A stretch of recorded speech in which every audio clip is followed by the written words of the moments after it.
Shoji Morimoto provides a curious service to the lonely and socially anxious, and has been in especially high demand since the COVID-19 pandemic. With more than 37 million residents, Japan's bustling capital can be a daunting and lonely place. Even prior to the COVID-19 pandemic, countless Tokyoites had difficulty navigating their social anxieties. Well aware of that fact, Shoji Morimoto offered his services, doing nothing at all. The 38-year-old has made a living by renting himself out to clients who don't want to be alone.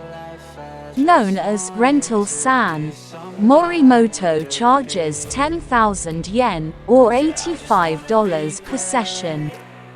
According to The Independent, he's done it all, from quietly accompanying divorcees to lunch to waving goodbye as a client boarded his bullet train. "I offer myself for rent, as a person who does nothing," he tweeted in June 2018.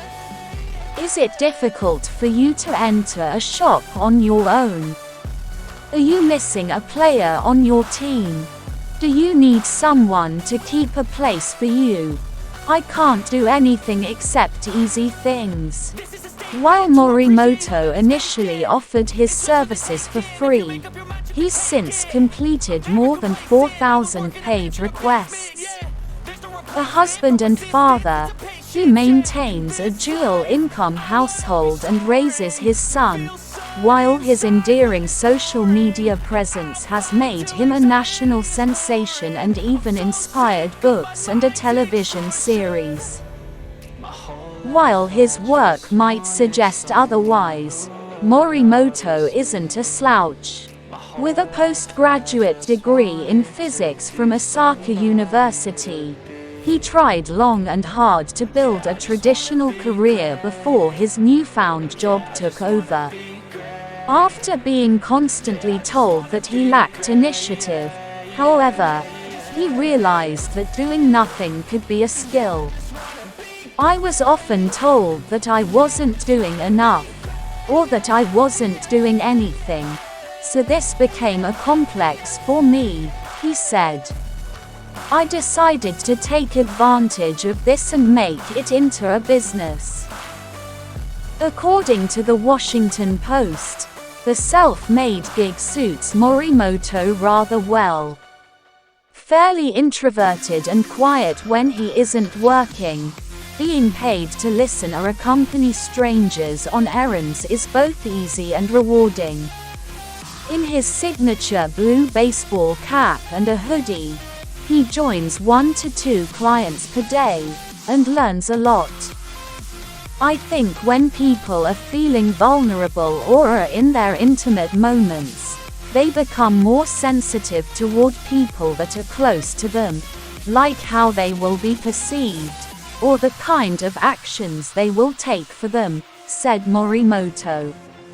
"So I think they want to just reach out to a stranger without any strings attached." Japan and South Korea have spawned services like this before. Many have needed a paid stranger to bring along on social gatherings as their plus ones or pretend to have a dear friend when they don't. One man even touts himself as ugly, and rents himself out to make clients look more handsome in comparison. Morimoto, however, doesn't have a gimmick. He's turned down requests to pose nude or clean people's homes and only accepts genuine asks, according to CBS News. When divorcee Akari Shirai wanted to eat at her favorite restaurant without thinking about her ex-husband, for instance, she hired him to quietly join her. "I felt like I was with someone but at the same time felt like I wasn't, since he existed in a way where I didn't have to be attentive of his needs or think about him," she said. I felt no awkwardness or pressure to speak. It may have been the first time I've eaten in complete silence. That 45-minute lunch went swimmingly for both people involved. Shirai was able to enjoy her meal in the presence of an impartial stranger, while Morimoto was handsomely paid and fed. Shirai even showed him photos of her wedding and told him stories, with Morimoto responding briefly with a chuckle or few words. Others, meanwhile, have had more serious issues to navigate. One client asked Morimoto to join him as he revisited the site of his suicide attempt to process the trauma.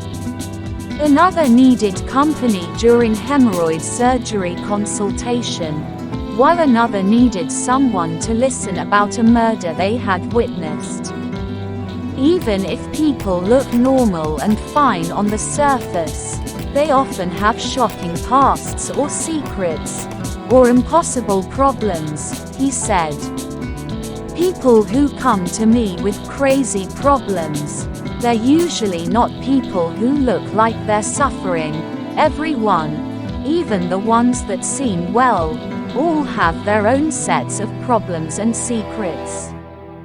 Since he first offered his services, Morimoto has tended to healthcare workers fatigued by the pandemic, cheered clients on at marathons, and waved people goodbye as if they were best friends.